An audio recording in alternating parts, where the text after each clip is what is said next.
आप मंथ की इन 2 दिनों में ट्राई कीजिए। अगर आपको कोई भी मेडिकल इश्यू नहीं है या फिर पहले था तो अब ठीक हो गया है, तो आप ज़रूर 100% प्रेग्नेंट होंगी। और जिनकी फैमिली कंप्लीट हो चुकी है, उनको बेबी नहीं चाहिए, तो इन 2 दिनों में या तो प्रिकॉशंस लेंगी या फिर अवॉइड करेंगी, तो उनके प्रेग्नेंट होने के चांसेस 100% कम है, 0% है। तो देखते हैं कैसे है। Hello, good morning to all of you. आप सब लोग कैसे हैं? मैं बहुत मस्त हूँ। आज मैं वीडियो एक ऐसे टॉपिक पर लेके आई हूँ जो उन लोगों के लिए भी ये वीडियो है जो लोग अभी कंसीव करना नहीं चाहते हैं, उन लोगों के लिए भी है जो कंसीव करना चाहते हैं, राइट? तो कभी कभी कैसा होता है कि हम काफ़ी दिनों से ट्राई कर रहे होते हैं और हम प्रेग्नेंट नहीं हो पाते हैं, तो काफ़ी टाइम निकलता है ना? तो एक्चुअली हमें पता ही नहीं होता है कि कौन से ऐसे बेस्ट टाइम होते हैं जो हमारे फर्टिलाइजिंग डेज होते हैं, राइट? तो अब ये बहुत शॉकिंग बात है कि पूरे मंथ में 30 डेज़ में केवल 2 डेज ऐसे होते हैं जिसमें आप प्रेग्नेंट हो सकते हो। बाकी दिनों में ज़ीरो प्रेगनेंसी, कोई ऐसी बात नहीं है। इसके पीछे रीज़न क्या है? देखो, जो हमारा एग होता है, एग हमारे पहले फैलोपियन ट्यूब में आता है ओवरी से, ठीक है? और वो 2 डेज़ के लिए वहाँ रहता है। ठीक है, जब ओवरी से फैलोपियन ट्यूब में एग आता है तो उसको वो हमारा ओव्यूलेशन टाइम होता है, ठीक है? तो ओव्यूलेशन टाइम हर एक लेडीज़ का अलग अलग होता है, जैसे कि हमारे पीरियड्स के टाइमिंग भी सबके अलग अलग होते हैं, राइट? ऐसे ओव्यूलेशन का टाइम भी अलग होता है। अगर उस और ओव्यूलेशन टाइम में क्या होता है, 2 डेज़ के लिए फैलोपियन ट्यूब में एग वहाँ पे रुकता है, वेट करता है स्पर्म आने का। अगर स्पर्म आता है तो ठीक है, नहीं आता है तो वो या तो फैलोपियन ट्यूब में डिजॉल्व हो जाता है या फिर यूट्रस में आके वहाँ डिजॉल्व हो जाता है। उसके बाद हमें पीरियड आ जाता है। इन द केस अब ओवम को अगर स्पर्म मिल जाता है तो वहीं फैलोपियन ट्यूब में ही फर्टिलाइजेशन होता है, ठीक है? 3 दिन तक वहाँ पे एग ग्रो करना शुरू करता है, 3 दिन तक। चौथे दिन वो यूट्रस में आके इम्प्लांट हो जाता है यूट्रस की बॉल पे, ठीक है? वो हमारी प्रेगनेंसी होती है, राइट? अब ये सब कुछ एक साइकिल होता है, ठीक है? जिसमें कुछ हार्मोन्स इन्वॉल्व होते हैं, ठीक है? तो वो हार्मोन स्टिमुलेट करते हैं फंक्शन करने के लिए, ठीक है? तो हम शुरुआत करते हैं, इसमें 2 केस होते हैं। पहला केस ये हो गया कि मैं बहुत दिनों से ट्राई कर रही हूँ, मुझे प्रेगनेंसी नहीं हो रही है। हम फुल मंथ ट्राई करते हैं, ठीक है? हो सकता है कि आप फुल मंथ ट्राई करते हो, लेकिन वो 2 डेज़ या तो आपने अवॉइड कर दिया, नहीं हुआ, मतलब एग को स्पर्म नहीं मिल पाया, तो आपका पूरा मंथ बेकार हो गया, ठीक है? अब हम इस वीडियो में जानेंगे कि वो 2 दिन कौन से होते हैं जिसमें आपको ट्राई करना है, ठीक है? तो वो सबके अलग-अलग होंगे, है ना? अब वो 2 डेज़ हम कैसे अपने जानेंगे कि ये 2 डेज़ हमारे कौन से होते हैं, राइट? तो होता क्या है कि हमारी पूरी 1 महीने की साइकिल होती है। हमें मान लो फर्स्ट डे 1 1 तारीख को हमारा पीरियड आया, राइट? तो पीरियड आने से 10 दिन तक, मतलब 10 तारीख तक हम एकदम सेफ है ना? उस टाइम क्या हो रहा है, हमारा ओवम ओवरियम बन रहा है, वो मैच्योर हो रहा है, ठीक है? 10वें दिन से लेके 20वें दिन तक, ठीक है? 1 तारीख को पीरियड आया, 10 दिन तक हम लोग सेफ हैं, ठीक है? 10 दिन से लेके 20वें दिन तक हमारा ओव्यूलेशन टाइम होगा, उसमें से किसी भी 2 दिन, ठीक है, हम परफेक्ट टाइम होगा जब हम प्रेग्नेंट हो पाएँगे। वो 2 दिन भी कैसे हमें देखने हैं, वो भी मैं सब इस वीडियो में बताऊँगी, ठीक है? 20 तारीख तक आपका ओव्यूलेशन हो जाएगा, 20 तारीख से लेके फिर 30 तारीख तक या 31 तारीख, 30 तारीख तक, राइट? वो आपका एकदम सेफ टाइम है ना? उसमें आपकी कोई प्रेग्नेंट, क्योंकि ओवम जो है, अगर वो क्या कहते हैं, उस टाइम उसको स्पर्म मिल गया तो फिर प्रेग्नेंट हो जाएगा, वरना वो डिज़ॉल्व हो जाता है। और हमारी जो अगर उसको स्पर्म नहीं मिलता है तो फिर वो अपना जो नेक्स्ट जो प्रोसेस होता है वो होता है पीरियड लाने का, ठीक है? तो जो लेडीज़ मतलब जिनकी फैमिली कंप्लीट हो चुकी है और वो प्रेग्नेंट होना नहीं चाहती हैं, तो गाइज़ उन लोगों के लिए सबसे सेफ डेज होते हैं पीरियड होने से लेके 10 डेज़ तक, ये मतलब पहले 10 दिन और दूसरा 10 दिन। सेकंड 10 मतलब जो लास्ट के 2 10 दिन होते हैं ना, वो एकदम सेफ होते हैं, आप फ्री हो सकते हो, ठीक है? सबसे बड़ा स्ट्रेस क्या, मैंने तो मतलब ये सुना है कि जितना स्ट्रेस हमें कंसीव होने के लिए होता है कि भई मैं कंसीव नहीं कर पा रही हूँ, क्या प्रॉब्लम है? उतना ही स्ट्रेस उस टाइम भी होता है कि मुझे अनवांटेड प्रेगनेंसी नहीं चाहिए, ठीक है ना? हम हमेशा प्रिकॉशंस लेते-लेते भी थक जाते हैं, फिर सोचते हैं कुछ ना, मतलब अल्टरनेटिव कितने सारे चीज़ें हैं कि हमें ये नहीं, ये करो, वो नहीं करो, अनवांटेड प्रेगनेंसी रोकने के लिए, ठीक है? तो इस वीडियो के थ्रू आपको कुछ तो इतनी तो नॉलेज हो जाएगी कि हमें कौन से डेज हमारे सेफ़ हैं और कौन से डेज हमारे अनसेफ हैं, ठीक है। अब क्या करना है, जिन लोगों को कंसीव करना है, राइट। अब जिन लोग कंसीव करना है तो उनके लिए 10 डेज है ना, मतलब फर्स्ट से लेके 10 वो आपके पीरियड वाले डेज हो गए हैं, ठीक है। वो अनसेफ हो गया, उसमें कुछ नहीं होना है। 10 डेज से लेके 28 डेज। अच्छा, एक और केस होता है, कभी कभी क्या होता है, जैसे कि मैं बात कर रही हूँ कि 1 तारीख से लेके 10 तारीख तक वो नॉर्मल होता है। ये किसी किसी केस में क्या होता है, 1 तारीख से लेके 8 तारीख तक उनका ओव्यूलेशन टाइम जो है ना 8 तारीख से शुरू हो जाता है। कभी कभी आपने कुछ लोग कहते हो सुना होगा, जैसे मेरे पीरियड ख़त्म होता है मैं तुरंत कंसीव कर लेती हूँ, तो उनका ठीक है। मान लीजिए 7 डेज हमारा पीरियड चला, ठीक है, 7 डेज से 8 डेज उनका ओव्यूलेशन टाइम शुरू हो गया, इस टाइम वो प्रेग्नेंट हो सकती हैं। तो उनके केस में ये ऐसा होता है। हो सकता है आपका आपका आपका ओव्यूलेशन डे 15 to 16 डेज हो, या फिर 16 to 17 18, मतलब 2 दिन आपके कभी भी हो सकते हैं। तो मेरा सजेशन यही है कि ये 12 डेज जो होते हैं ना, आप थोड़ा सा इसको सेव करके रखिए दोनों केसेस में। जो आपको करना है अकॉर्डिंगली कीजिए। तो हमें करना क्या है, आपको कंसीव होना है, ठीक है। तो 8 तारीख मतलब आपका जिस दिन पीरियड शुरू हुआ है उसके 8वें दिन से लेके और 20वें दिन तक आप ऑल्टरनेटिव डे कांटेक्ट बना सकते हो, ठीक है, और आप प्रेग्नेंट हो जाओगे, राइट। अब क्या हुआ, कभी कभी ऐसा होता है कि पॉसिबल नहीं होता है, राइट। ऐसे केस में हमें क्या करना है, अपना ओव्यूलेशन डे जो है हमें आइडेंटिफाई करना है कि हमारा ओव्यूलेशन डे कब है। उसके लिए 2 चीज़ें होती हैं, एक तो ये होता है कि एक ओव्यूलेशन किट होती है, इस वीडियो में मैं आपको ये जो इमेज है ना इसमें है ओव्यूलेशन किट, इस तरीके की होती है। इसको भी हम वैसे ही चेक करते हैं जैसे कि हम प्रेगनेंसी टेस्ट हमारे जो होते हैं, राइट। तो अब हमें कब शुरू करना है, एक एक दिन बाद आप वो कर सकते हो। जैसे कि आज 8 तारीख है, मैंने आज चेक किया, ठीक है। किट इस तरीके से पूरा प्रोसेस दे रखा है, किट में चेक किया नहीं आया, फिर हम 10 तारीख को चेक करेंगे, ठीक है। 10 तारीख को नहीं आया, फिर हम 12 तारीख को चेक करेंगे, 12 को भी नहीं आया, फिर हम 14, मतलब एक एक दिन छोड़ के हम उसको टेस्ट करते हैं। मान लो हम टेस्ट कर रहे, अब हम 12 तारीख को हमारा पॉजिटिव आ गया, मीन्स आज मेरा ओव्यूलेशन डे है। हो सकता है कि जिस दिन मैंने टेस्ट नहीं किया 12 तारीख को आया, हो सकता है 11 तारीख को ही शुरू हो गया हो, हमने टेस्ट नहीं किया, है ना। तो अब हम क्या करेंगे, हो सकता है 12 को ही शुरू हुआ है, तो जो 11 को शुरू हुआ है तो 12 तक चलेगा, जो 12 को शुरू हुआ है तो वो 13 तक चलेगा। अब हमें करना क्या है, 11 12 और 13 3 डेट जो हैं अपने लिए एकदम सेफ रखनी है ना। तो ये उन लोगों के लिए भी है जो लोग कंसीव करना नहीं चाहते हैं। इन 3 दिनों में आप लोग जो हैं थोड़ा डिस्टेंस बना के रखिए, प्रिकॉशंस यूज़ कीजिए। ये आपके सबसे ज़्यादा क्या वो फर्टिलाइजिंग डे होता है ये, है ना। और जिन लोग कंसीव करना है इन 3 दिनों में वो अच्छे से ट्राई कीजिए, फिर वो लोग 100% कंसीव हो जाएंगे। आप 1 महीना 2 महीना 3 महीना ट्राई कीजिए, और अगर ये सब करने के बाद भी अगर आप कंसीव नहीं करते हो तो आप डॉक्टर के पास जाइए, ठीक है। अच्छा, एक मेथड तो ये हो गया कि आप किट यूज़ करते हो, है ना। अच्छा, ये एक क्वेश्चन और आता है कि मुझे हर महीने करना है, नहीं हर महीने नहीं करना है। आपका ओव्यूलेशन डे जो है फिक्स हो जाता है, उसके आगे पीछे होता है, वो आप सबको मैंने आपको बता दिया। तो 1 महीने कीजिए आप अपना, जो आपकी जो ओव्यूलेशन टाइम है ना, एक बार आपको पता चल जाएगा, आप हर महीने वैसे ही काम कर सकते हो। सेकेंड क्या होता है कि चलो इसमें कोई डाउट हो गया, 1% भी डाउट है है ना। तो होता है फॉलिकुलर स्टडी होता है, इसमें होता है इंटरनल अल्ट्रासाउंड होता है।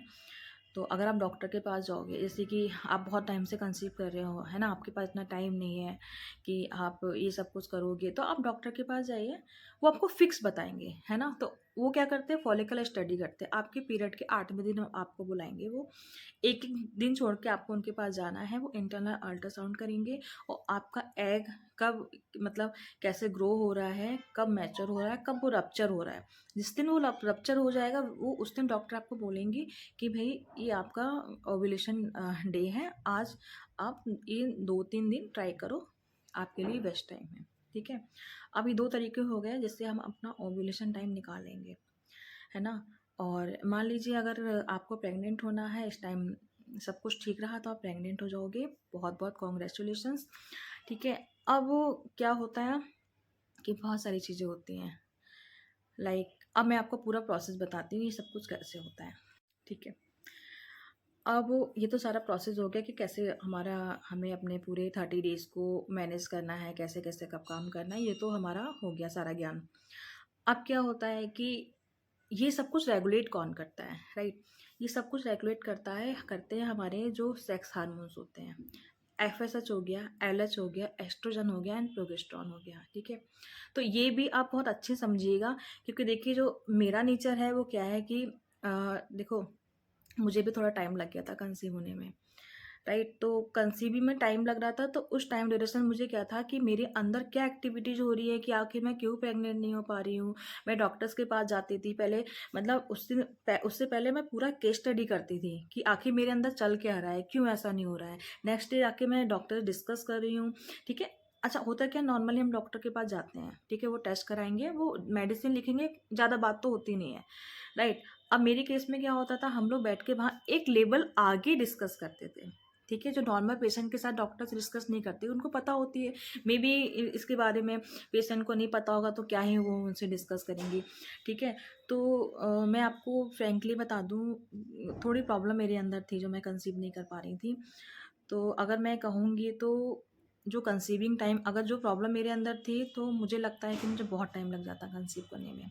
लेकिन मैंने क्या-क्या खुद को मतलब जानना शुरू किया, ठीक है? खुद के ऊपर काम करना शुरू किया। आप जब डॉक्टर के पास जाओगे ना शुरू में, तो डॉक्टर आपको यही बोलेंगे, पहले आप अपने आप को पढ़ो, हैं? अपने अंदर स्टडी करो, ठीक है? उसके बाद फिर हम आगे की जो प्रोसीजर शुरू करेंगे, ठीक है? तो आप पहले अपने बारे में जानो।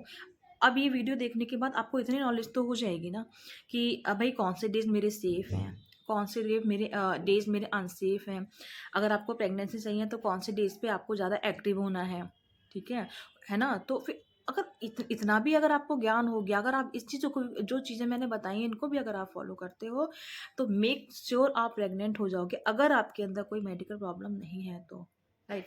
अच्छा, इसके आगे हम लोग क्या डिस्कस करते हैं, जैसा कि मैंने आपको बताया कि मुझे मतलब ये होता था कि आगे प्रेगनेंसी कैसे होती है, कौन-कौन से फैक्टर्स इसमें इन्वॉल्व होते हैं, है ना? कहीं वहाँ कोई दिक्कत तो नहीं हो रही है। मान लो कि मेरा हार्मोन लेवल थोड़ा अप है, डाउन है, इम्बैलेंस है, तो उसको मतलब बैलेंस करने के लिए क्या डाइट लेना चाहिए, कौन सी एक्सरसाइज करना चाहिए, ये सब कुछ मैंने खुद से किया है, ठीक है?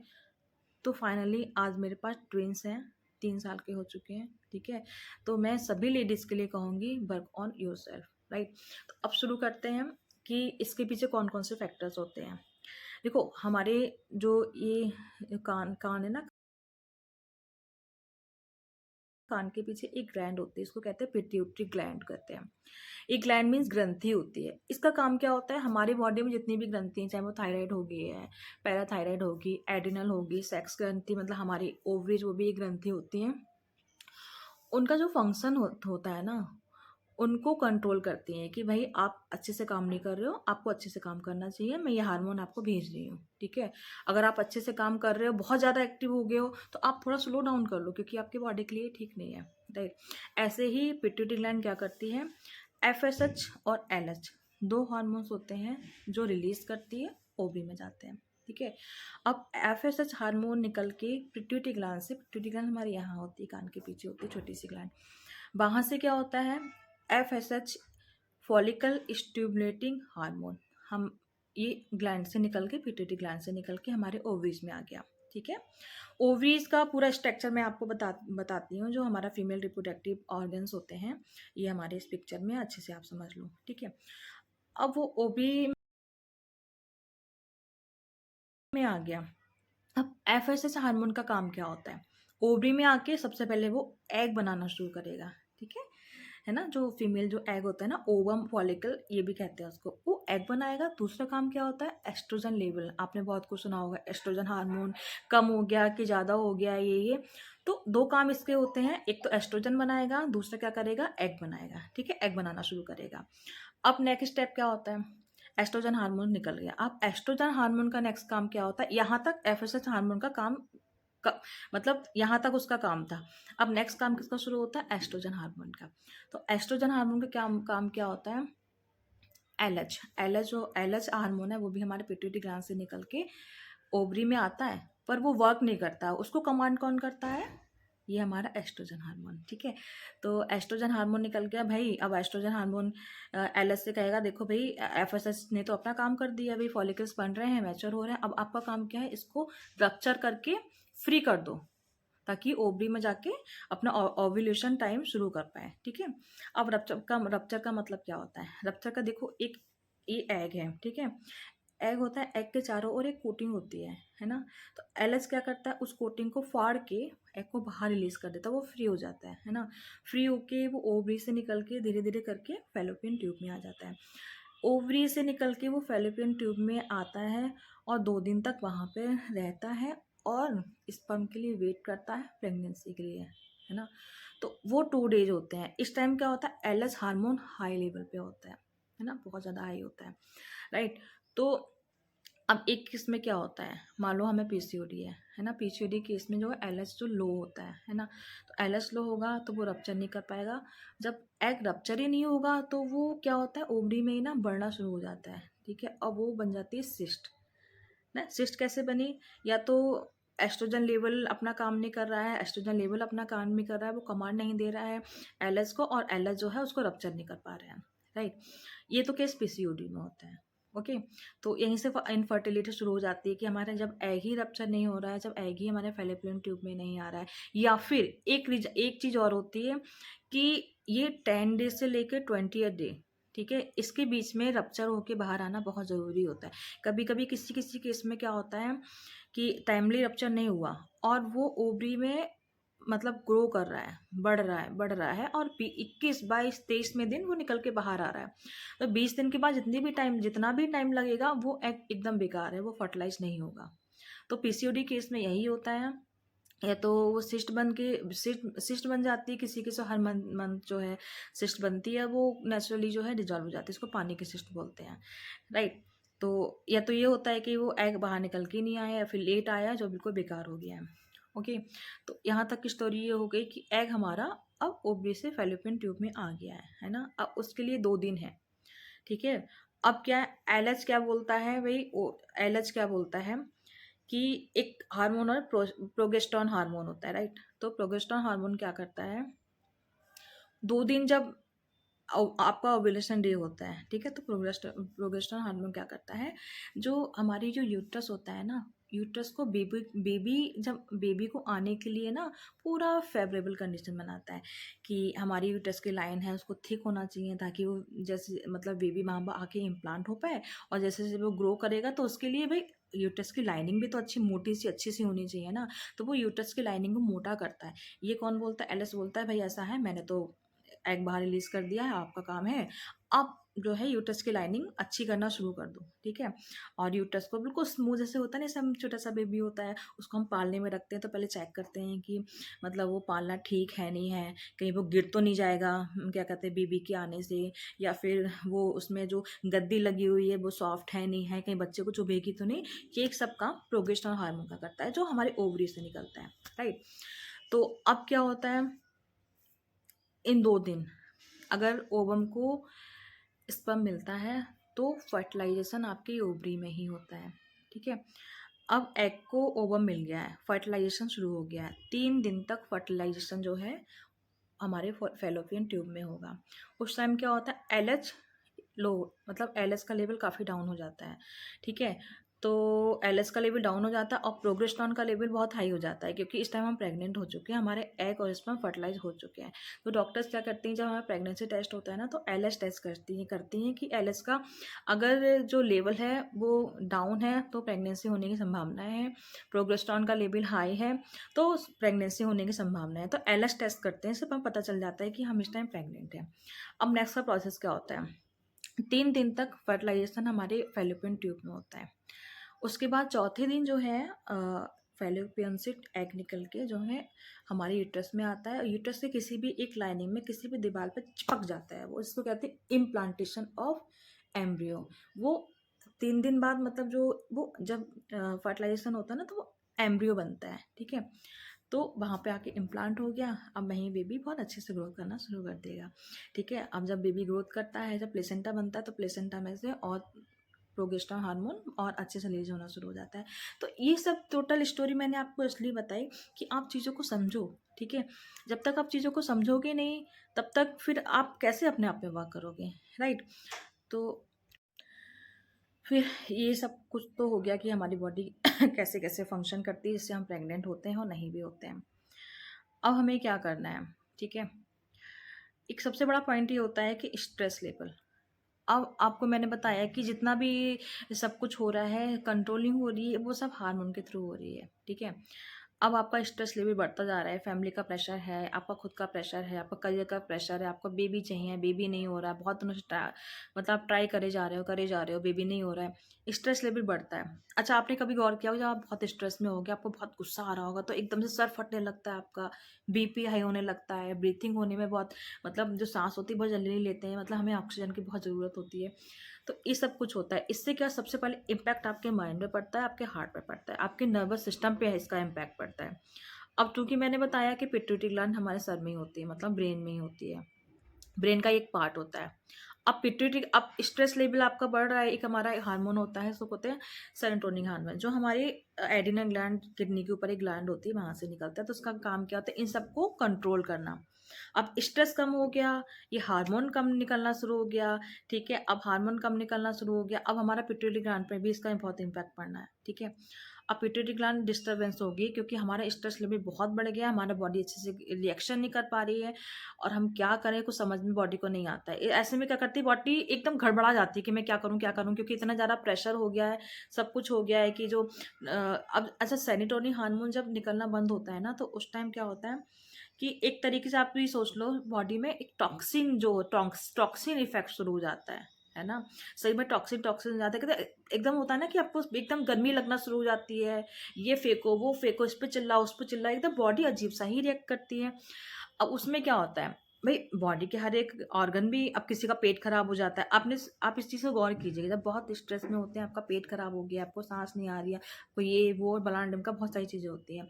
अब इसका लॉन्ग टर्म इम्पैक्ट क्या होता है, हमारे पिट्यूटरी ग्लैंड पे इसका प्रेशर पड़ा, उसने वर्क जो है इसका डिस्टर्बेंस, अगर पिट्यूटरी ग्लैंड का वर्क डिस्टर्बेंस होता है, आप जानते हो, आपके बॉडी में जितने भी ग्लैंड है, सबका जो है जो फंक्शन जो है डिस्टर्बेंस हो जाएगा। थायराइड कैसे होता है, उसको भी कंट्रोल करती है हमारी pituitary gland, parathyroid, adrenal gland, हमारी बहुत जितनी भी ग्लैंड होती है, जितने भी जो हार्मोन्स निकलते हैं ना, वो सब ग्लैंड से ही निकलते हैं। और आप सब लोग जानते हो, रिप्रोडक्टिव सिस्टम में तो मैंने आपको बहुत अच्छे से एक्सप्लेन कर दिए कि ये ग्लैंड कैसे काम करती है और कैसे हार्मोन्स काम करते हैं, ठीक है? ऐसे ही और सारी ग्लैंड्स होती हैं जो आपके मेटाबॉलिज्म में, जो आपके बॉडी फंक्शंस में, हर एक चीज़ में हेल्प करती हैं, है ना? जब आपकी मास्टर ग्लैंड ही डिस्टर्ब हो जाएगी, तो बाकी सबका क्या होना है? तो अब यही होता है कि स्ट्रेस से हमारे वहाँ से, अब जब ग्लैंड हमारे डिस्टर्बेंस होगी, तो वहाँ से हमारे हार्मोन नहीं निकलेंगे। जब पिट्यूटरी ग्लैंड से हार्मोन निकल के एफएसएच और एलएच हार्मोन निकल के जब हमारे ओवरी में आएंगे ही नहीं, तो ओवरी कैसे काम करेगी, है ना? ना वहाँ पे फॉलिकल, जब वहाँ एग बन पाएगा, ना एग रप्चर हो पाएगा, ना प्रोजेस्टेरोन निकल पाएगा, सब कुछ डिस्टर्ब हो जाएगा। अब होता क्या है, हमने जब प्लानिंग करनी शुरू की, हमारे बॉडी में कोई भी प्रॉब्लम नहीं है, पर प्रॉब्लम कैसे होगी, स्ट्रेस स्ट्रेस स्ट्रेस स्ट्रेस लेते लेते लेते लेते जो प्रॉब्लम हमारी बॉडी में पहले नहीं थी, वो प्रॉब्लम अब शुरू हो गई। आपने जिन लोगों के एक्सपीरियंस है, इन्होंने बहुत टाइम से, जो लोग कंसीव कर रहे हैं, नहीं हो पा रहे हैं, उनको 5 5 साल, 6 7 8 10 12 सालें हो गई है, उनके केस में देखिएगा, लोग हमेशा ये बोलते हैं, जब टेस्ट आपका होगा, ठीक है, टेस्ट में आपकी रिपोर्ट सब नॉर्मल आएंगे, कोई प्रॉब्लम नहीं है, लेकिन फिर भी कंसीव नहीं कर पा रहे। कि क्यों कंसीव नहीं कर पा रहे हैं? क्यों डॉक्टर्स बोलते हैं स्ट्रेस मत लो, स्ट्रेस है तो मेडिटेशन करो आप, है ना, अच्छे से डाइट लो, फिट रहो, क्यों डॉक्टर्स बोलते हैं? इसीलिए डॉक्टर बोलते हैं कि अगर आपको स्ट्रेस नहीं होगा, ठीक है, आप फिट हैं, सब कुछ ठीक चल रहा है, बॉडी का सब बैलेंस है, तो आप नेचुरली, आपके सारे हार्मोन, सारे बॉडी और ऑर्गन्स काम करेंगे। तो फिर मेरी एडवाइस आप लोगों से यही है, आप ट्राई कर रहे हो, 1 साल हो गए, 2 साल हो गए, कोई बात नहीं है। आजकल मेडिकल टेक्नोलॉजी इतनी ज़्यादा इम्प्रूव हो चुकी हैं कि मान लो आपके अंदर बहुत सारे मेडिकल इश्यूज हो गए हैं, आपकी फैलोपियन ट्यूब बंद है, आपका यूट्रस जो है वो मतलब इस लायक नहीं है कि बेबी को वहाँ पे रख सके, इम्प्लांट कर सके। आपका यूट्रस वीक है, ठीक है। यूट्रस का भी एक साइज होता है, अगर उससे कम नॉर्मली क्या होता है, फेलोपियन ट्यूब आपकी जो है वो ब्लॉक हो गई है, आपके एग बन नहीं रहे हैं। अगर एग नहीं बन रहे हैं, फेलोपियन ट्यूब नहीं है, तो आईवीएफ से आपको प्रेगनेंसी हो जाएगी। अगर आपकी यूट्रस अगर यूट्रस के साइज छोटा है तो वो आईवीएफ में भी बेबी को कैरी नहीं कर पाएगा, ठीक है। ये मैं बहुत पते की बात कर रही हूँ। मैंने इतनी सारी स्टडी की है, मेरा मतलब मुझे बहुत ज़्यादा मतलब रहता है कि हर एक चीज़ों के बारे में जानूँ। अगर मेरे पास कोई, मेरी फ्रेंड को कोई प्रॉब्लम हो गई है तो उसको, वो डॉक्टर के पास जा रही है, नहीं कि मैं उसके उसके बारे में गूगल पे देख रही हूँ। अपने मेरे कुछ फैमिली डॉक्टर्स हैं, कुछ मेरी फ्रेंड्स वगैरह हैं, उनसे पूछ रही हूँ। कुछ नॉलेज मुझे पहले से है, मैं भी पूरी साइंस बैकग्राउंड से हूँ। अब तो मैं तो अब डाइटिशियन बन चुकी हूँ, तो ये सब चीज़ों के बारे में मैंने बहुत डिटेल से पढ़ लिया है, ठीक है। तो होता क्या है कि अब यूट्रस का साइज आपका छोटा है, ठीक है, तो आप आईवीएफ में भी आपको सक्सेस नहीं मिलेगी। इसके लिए एक लास्ट चांस रह जाता है सरोगेसी, ठीक है। अब क्या होता है, कोई भी डरने वाली बात नहीं है, आप शुरू में ट्राई कीजिए, ठीक है। जो मैंने मेथड बताया आपको ओव्यूलेशन डे का, वो फाइंड आउट कीजिए। आप प्लानिंग कीजिए, मतलब 1 महीने, 2 महीने, 3 महीने जो भी है प्लानिंग कीजिए। उसके बाद आप डॉक्टर के पास जाइए, ठीक है। वो जो भी टेस्ट आपको बोलते हैं वो सारे टेस्ट कराइए, उनसे एडवाइस लीजिए। उसके बाद वो क्या बोलते हैं उनके अकॉर्डिंग आप काम कर सकते हो। और एक बात बिल्कुल ध्यान रखना है, आजकल की लाइफ में बच्चे सभी को होने हैं, ठीक है। नॉर्मल होंगे, नॉर्मल नहीं होंगे तो आईवीएफ से होंगे, आईवीएफ से नहीं होंगे सरोगेसी होगी भाई, सबको बच्चे मिल जाएंगे। बिल्कुल भी आपको वरीड होने की ज़रूरत नहीं है। और अगर आप वरीड होगी, टेंशन होगी, तो टेंशन किस तरीके से हमारे जो बॉडी पे के फंक्शन को डिस्टर्बेंस करती है, वो सब मैंने आपको बता दिया। उसके लिए अगर आपको स्ट्रेस है, मेडिटेशन कीजिए, प्रॉपर डाइट लीजिए, खुश रहिए। जो लोग खुश रखते हैं उनके पास टाइम एक्सपेंड कीजिए, जो आपकी हॉबीज़ हैं उनको कीजिए, लेकिन बस स्ट्रेस फ्री रहिए फ्रेंड्स, बहुत ज़्यादा ज़रूरी है। अच्छा, इस टॉपिक पे तो बहुत लंबा वीडियो हो गया कि हमें जब कंसीविंग करनी है तो क्या क्या करना चाहिए, राइट। हाँ, एक चीज़ और मैं आपको बताना चाह रही हूँ, जब आपको कंसीविंग करनी है तो पूरे दिन में सबसे बेस्ट टाइम कौन सा होता है कि आप उस टाइम में ट्राई कीजिए और कंसीव होने की पॉसिबिलिटीज़ बढ़ जाती हैं। तो गाइस, मॉर्निंग में 6 to 7 AM, ठीक है। मॉर्निंग में आपको सो रहे हैं, उठिए, ठीक है। उसके बाद आप ट्राई कीजिए और सो जाइए। सोने के बाद आपको क्या करना है, मतलब आपने लेशन बनाया, उसके बाद आपको अपने पिलो के नीचे, अपने सॉरी आप अपने कमर के नीचे एक पिलो के रखिए और 20-25 मिनट तक वहाँ पर आराम से लेटे रहिए, कोई मूवमेंट नहीं कीजिए। 25 मिनट या आधे घंटे के बाद आप जाके वॉशरूम कर सकते हो ना, कि 20 से 25 मिनट आपको स्ट्रेट पिलो के ऊपर कमर रखे आपको लेटना ही लेटना है, ठीक है। तो ये तो आपकी कुछ ट्रिक्स हो गई हैं। और मैंने आपको ये फिक्स टाइमिंग क्यों बताया 6 to 7, देखो गाइज, जो मेल का टेस्टोस्टेरोन होता है, ठीक है, वो उनका जो सबसे ज़्यादा हाई लेवल पे होता है वो मॉर्निंग का टाइम ही होता है, उससे वो सबसे ज़्यादा हाई लेवल पे होता है। तो आपको उधर से भी स्टिमुलेशन बहुत अच्छे से मिल गया, ऊपर से आपने अपनी बॉडी पे काम किया है, तो आपको बॉडी का रिएक्शन के अकॉर्डिंग भी आपको फिक्स टाइम है, तो आप दोनों तरफ से अच्छे से काम कर रहे हो और आपको सक्सेस ज़रूर ही मिलनी है, ठीक है। तो उस चीज़ के लिए आप सबको बेस्ट ऑफ लक। अब हम सेकंड केस डिस्कस करते हैं कि हम अब मुझे प्रेगनेंसी नहीं चाहिए। गाइस, ये भी बहुत बड़ा स्ट्रेस होता है कि चलो प्रेगनेंसी के लिए हमने ट्राई किया, एक बेबी हो गया, 2 बेबी हो गया, चलो हमारी वहाँ पे वाला स्ट्रेस खत्म हो गया। पर लाइफ टाइम हमारा एक स्ट्रेस और होता है कि मुझे अनवांटेड प्रेगनेंसी नहीं चाहिए। अब उसके लिए क्या होता है कि हम पूरे महीने जो है प्रिकॉशंस लेते हैं, है ना, और बाकी बहुत सारे सॉल्यूशन हैं जो हम लेते हैं, उसको ले लेके स्ट्रेस में आ जाते हैं। कभी कभी ऐसा होता है, कुछ लोग कहते हैं अरे कितना भी प्रिकॉशंस लेते हैं नहीं कि प्रेगनेंसी हो जाती है। तो ऐसे केस में हमें क्या करना है, जब मैंने आपकी ओवुलेशन डे फाइंड आउट करने का टाइम निकाला है, तो उसमें आप क्या कीजिए, या तो आप उन 3 दिनों को स्किप कर दीजिए। अगर स्किप नहीं कर पा रहे हैं तो आप प्रिकॉशंस लीजिए और थोड़ा ध्यान रखिए आप प्रेग्नेंट नहीं होंगे, है ना। और उन 3 दिनों में आप ध्यान रखेंगे, बाकी के पूरे टाइम, इन 3 दिन को छोड़ के बाकी जो 27-26 दिन बचे हैं वो आप एकदम फ्री हो, ठीक है। कोई प्रिकॉशंस लेने की ज़रूरत नहीं है। पर यह है, उससे पहले आपको अपनी बॉडी पे काम करना पड़ेगा। आप फिर भी बहुत ज़्यादा कॉन्शियस है तो एक बार फॉलिकल स्टडी करा लीजिए, वहाँ से एकदम फिक्स टाइम निकल के आपका आ जाएगा। डॉक्टर से कंसल्ट कर लीजिए भाई, उससे तो अच्छा ही है ना कि आप जानते हो, जो हम जो कॉन्ट्रासेप्टिव पिल्स लेते हैं वो कितनी हाई लेवल पे जो हार्मोन्स होते हैं हमारी बॉडी में कितना नेगेटिव इम्पैक्ट डालते हैं लॉन्ग टर्म, बहुत ज़्यादा। ठीक है, तो फीमेल के लिए सबसे बहुत सारी चीज़ें होती हैं। तो जो कॉन्ट्रासेप्टिव जो पिल्स होती है ना वो नॉन न्यूट्रिटिव उसमें चीज़ें होती हैं कि अगर कॉन्ट्रासेप्टिव पिल्स खाते हैं उसके बाद हम कोई भी न्यूट्रिशनल चीज़ें खाते हैं, ठीक है, उनका एब्जॉर्प्शन रेट एकदम स्लो कर देती है या फिर बहुत ही कम होता है। ठीक है, तो आप सोच लीजिए कि आप कोई चीज़ खा रहे हैं, उसके न्यूट्रिशन आपको लेना है, विटामिन है, मिनरल्स है ना? ये सब चीज़ें हैं। अब कॉन्ट्रासेप्टिव पिल खाओगे ना तो वो उन चीज़ों को स्लो डाउन करेगी। अब स्लो डाउन करेगी जब किसी चीज़ का एब्ज़ॉर्प्शन हो, न्यूट्रिएंट्स का एब्ज़ॉर्प्शन हो ही नहीं पा रहा है, तो आपकी बॉडी तो वीक होती चली जाएगी, है ना? और कभी-कभी क्या होता है ना, ऐसे कंडीशन में क्या होता है कि फीमेल को body retention sorry water retention शुरू हो जाती है। उससे क्या होता है कि कोई एक ले लीजिए, बहुत एक अचानक से बहुत फूल गई है वो, है ना? कॉन्ट्रासेप्टिव पिल्स ले रही है, वो हार्मोन पिल ले रही है। एकदम से हार्मोन पिल नहीं है, उसके बहुत सारे रीज़न हैं कि जो हाँ, बॉडी में जो है एकदम ये कहते हैं ना कि पानी की तरह फूल गया है, इसकी बॉडी में क्या है, ये तो पानी-पानी है। तो वो एकदम सही बात होती है, उसको कहते हैं वाटर रिटेंशन कहते हैं। वाटर रिटेंशन होता है, उससे जो बॉडी एकदम फूल जाती है ना?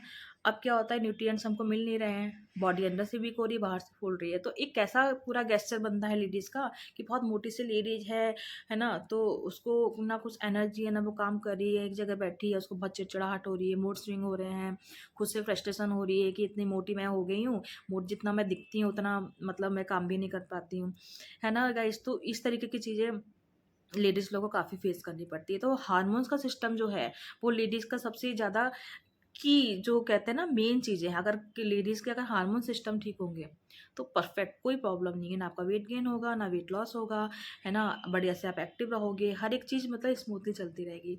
तो आज की वीडियो में अगर आप लोगों को कुछ हेल्प मिली है ना? जो आपको डाउट्स बहुत पहले से थे, जो आप सोचते थे कि ये सब चीज़ें मुझे कहीं से मिले तो मेरे लिए बहुत अच्छी बात है। तो अगर आप लोगों को कुछ इस तरह की कुछ भी हेल्प मिली है, ठीक है? आप मेरी इस जितनी भी नॉलेज से अगर आपकी कोई हेल्प हो सकती है, तो उसके लिए मैं अपने आप को ही मेरे लिए बहुत बड़ी बात होगी। बस आप कमेंट बॉक्स में आपको ये वीडियो कैसा लगा, आप ज़रूर बताइएगा और नेक्स्ट वीडियो में हम कुछ नया टॉपिक लेके आएँगे अपने खुद के हेल्थ के रिलेटेड, क्योंकि मैं एक डायटीशियन हूँ, बहुत अच्छे से गाइड कर सकती हूँ कि मतलब जो हार्मोन डिस्टर्बेंस होते हैं ना 100% आप डाइट से ठीक कर सकते हो। आपको थोड़ी डाइट ठीक करनी है, थोड़ी लाइफ़स्टाइल ठीक करनी है, सब कुछ ठीक हो जाएगा, राइट? तो अगले वीडियो में मैं उस ऐसा कुछ इंटरेस्टिंग टॉपिक आपके सामने लेके आऊँगी, डिटेल में समझाऊँगी, आपको भी बहुत फ़ायदा होगा, मुझे भी बहुत खुशी होगी। तब तक के लिए tata, bye bye, take care and thanks for watching.